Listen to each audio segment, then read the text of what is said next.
Well, GHood started. It was a concept. Me and my brother brought up. We tried to do in 2005. We had that. Yeah, we was trying to do a concept on 2005, and we wanted to do that, but we had other things we was trying to do. I was doing my rap thing, and he was trying to build his own thing. He was doing.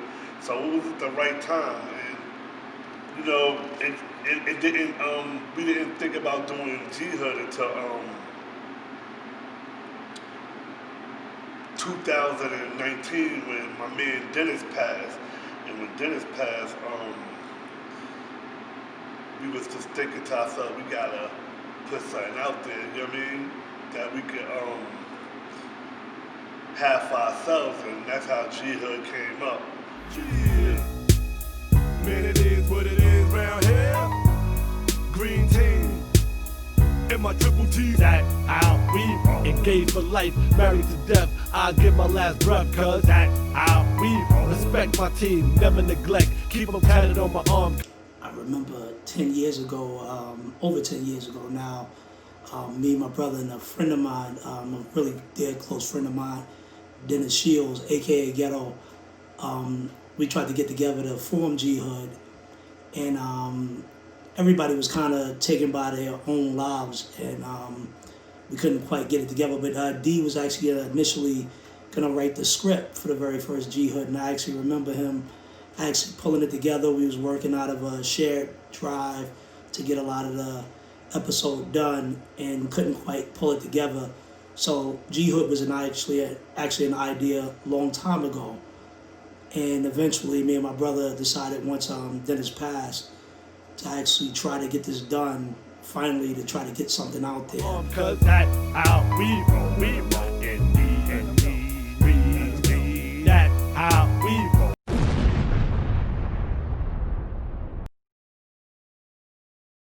Woo! Time to get it on! But the concept of GHood started around 2005. Me and my brother came up of an idea surrounded by our childhood. A little exaggerated. It's about the day in the life of me and my brother, and some of the characters that in the cartoon is like personalities of people we either seen or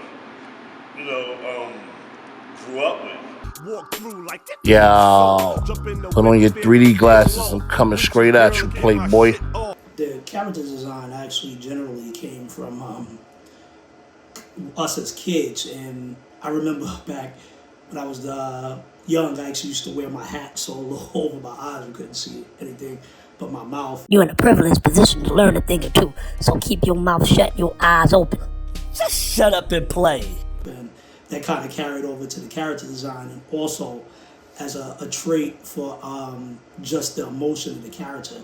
I didn't want you to focus too much on the eyes, rather. And then we actually had this whole idea of the main characters, you're gonna kind of block the eyes. It kind of was a humorous thing to look at in our own little b-boy type of fashion when you actually look at the characters.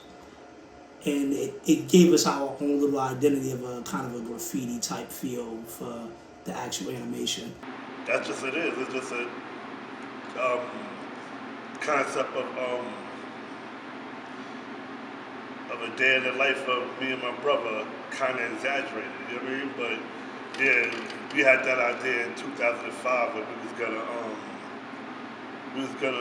we had the idea that we wanted to make a cartoon about me and my brother, you know what I mean? Me and my brother, so that's how that came up, man, you know what I mean? When we first decided to actually pull it off and do it, I actually caught my brother with the idea for the first episode from something that really always annoys me when you walk into a grocery store and you're just trying to grab something really quick and somebody's in the line like buying lottery tickets and he's just reading off dollar box, and you figure he's gonna be over, he keeps going, and it was actually a kind of a funny thing that I thought about. 43 straight, $18, 31 box, 2 straight, 25, dollar. Episode 1, the Lotto Stud. The Lotto Stud, episode 1, my brother Troy came up and wrote that story. It's a story of a gambler holding up a line in the store. Yeah, story of a gambler holding up the line in the store. And, you know what I mean? It was, for me, the trial episode to see where we was going to go with it. This fucker high as hell. Hurry up! And me and my brother-in-law, Brandon, went over there, you know, to act out the line my brother wrote. And my brother-in-law, Brandon, played Pom Pom. He's the Bangladesh store owner, you know what I mean? And he did the Bangladesh accent. Welcome to Pom Pom Delhi. And the Lotto Stud episode is definitely the Skynet chip. It was the episode that brought to light the episodes to come. So, you know, that's what, the Lotto Stud episode was for me. It was a cool episode. It was actually the beginning to see what, you know, what kind of cartoon it was gonna be. So it's definitely the build-up episode for me, man. And like, you know, like, it's a part where Good Boy Trouble T is walking down the block to Pom Pom store, and I'm talking about Blanco, you know, and that's when we knew Blanco was gonna be an added character in GHood, you know what I mean? Yo, you and Blanco went to the studio? I did. Blanco slid off with some fat chick talking about you want extra meat to go with your sausages. You know what I mean? So, yeah. That was, you know what I mean? The Lotto Stud was definitely my Skynet chip. That's how I look at it. This is my Skynet chip. You know what I mean? 2 gerbils running north, 15 eagles blowing in the wind. And doing the Lotto Stud episode, you know, that being that it was the first, we came up with, well, you know, I rap. I've been rapping since little, and me and my brother actually been drawing since we were little. You know, I started drawing when I was younger. I'm the older brother. My brother, you know, saw me drawing, and he started drawing himself, and he wound up getting way better than me. You know what I'm saying?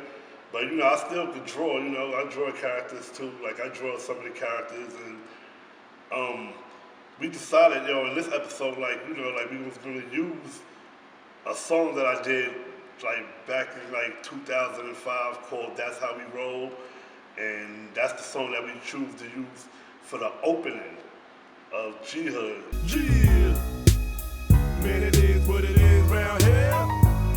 Green team and my triple T. That how we engage for life, married to death. I'll give my last breath, cause that how we respect. And it went with the cartoon so beautifully. We had to use it. Like, it was meant for this cartoon. You get what I'm saying? That how we. You know, like, we started to do a lot of things musically with me and Fritz, and we started to use that concept to put into the cartoon. So you see all that in there. Me and my brother came up with melodies to use for, like, the walking down the block, and, you know, to end it on the subscribing page.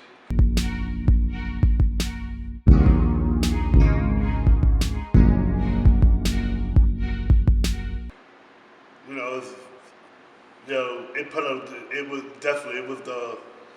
a lot of work into, like, the beginning one. So the beginning one was actually definitely the reason how we saw to more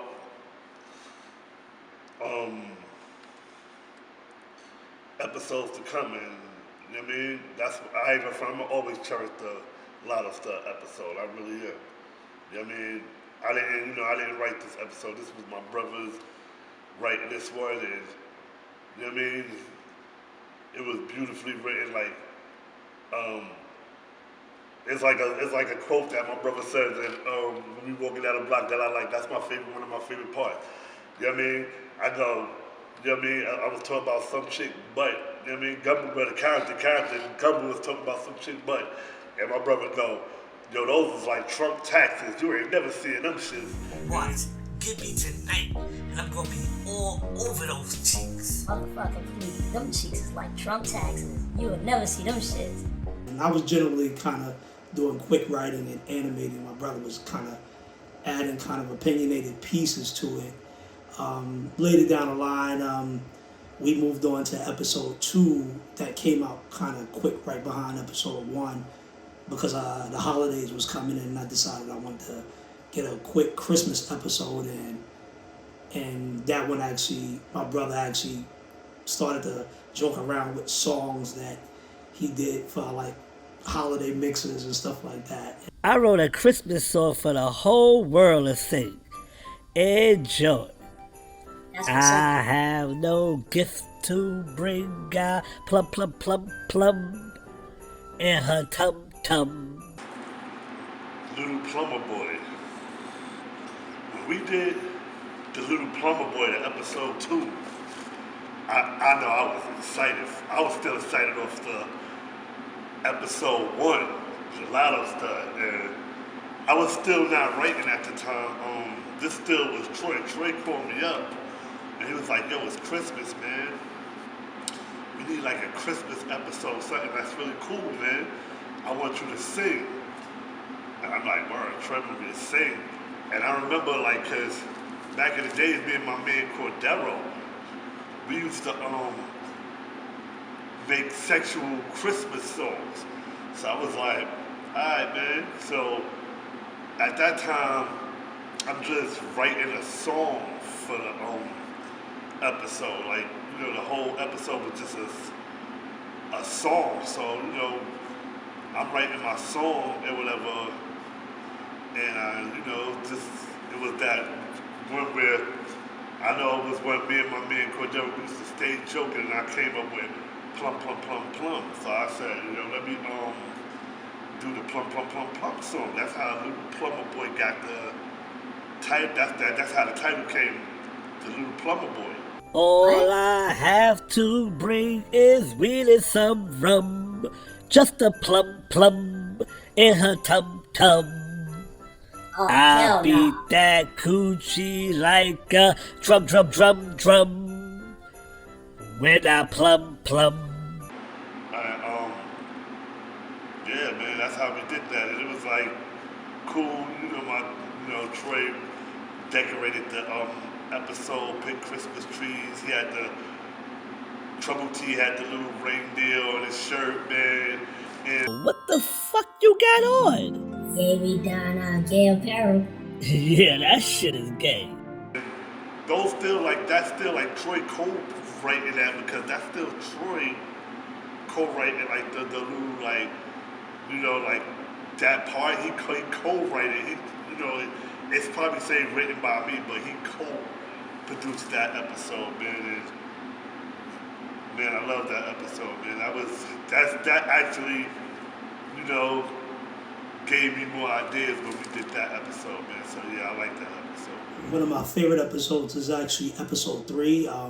You've been bombarded. You get it, Jay?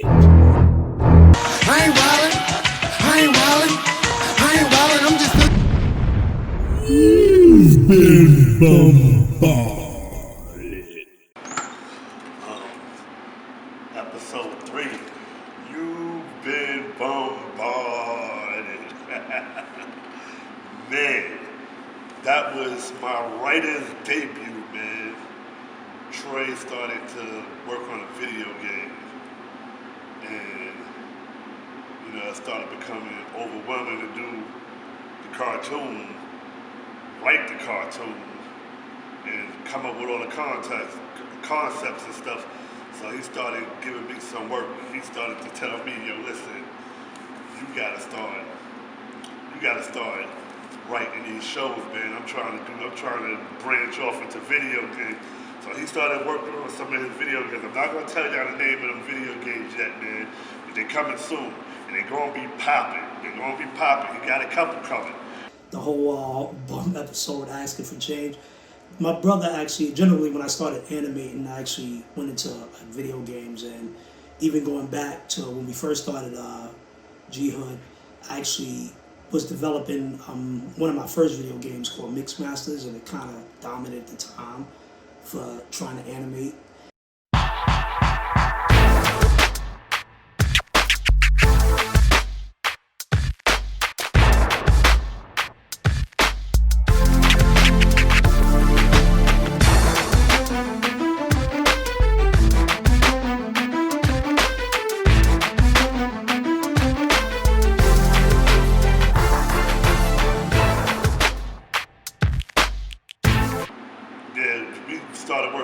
I wrote my first episode called Barded, and Barded is about this homeless guy named Neely, and Neely is he's a homeless guy, and he's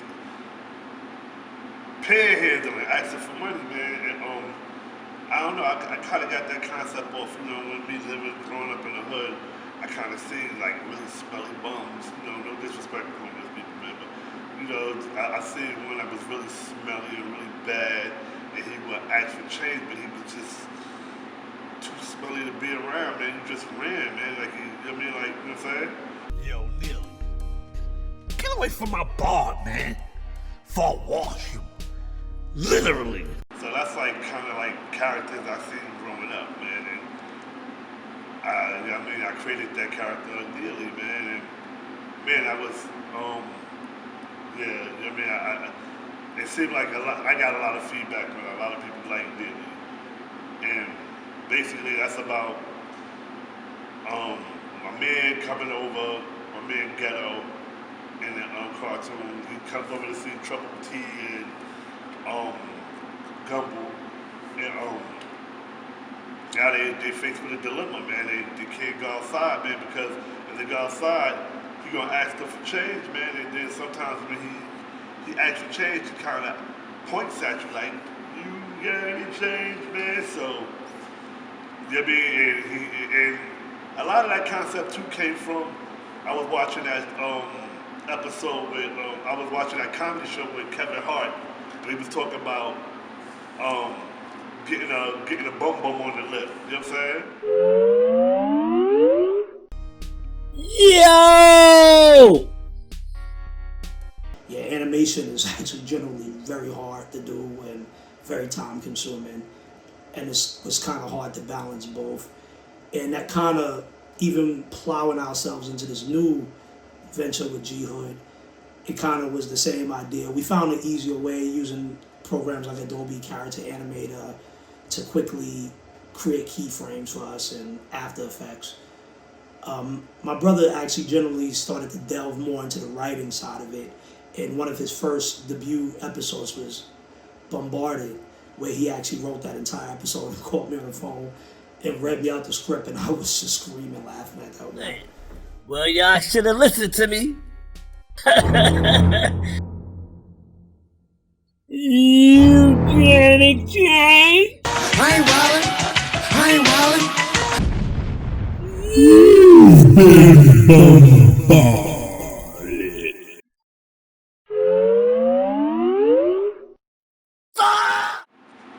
Episode 4, Game Over. Now I ain't even gonna lie, Game Over is my favorite. Not in fact, it's my favorite episode. Yeah, boy. What you so happy about? Yo, I finally got it. Got what? These nuts. Gotcha. Yeah, progressively over time, as we reached episode 4, Game Over, you started to see editing in programs like Premiere. We started to get a little better.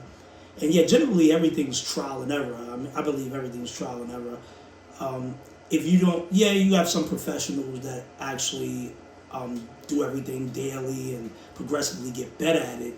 But if you don't change what you're doing, you're never gonna change anything. So generally, I always feel everything's a trial and error type of thing. And yeah, GHood was basically kind of a trial and error. We just went with it and felt that the more we keep working at it and putting episodes out, it'll progressively get better over time. Players begin. Player 2 obsolete.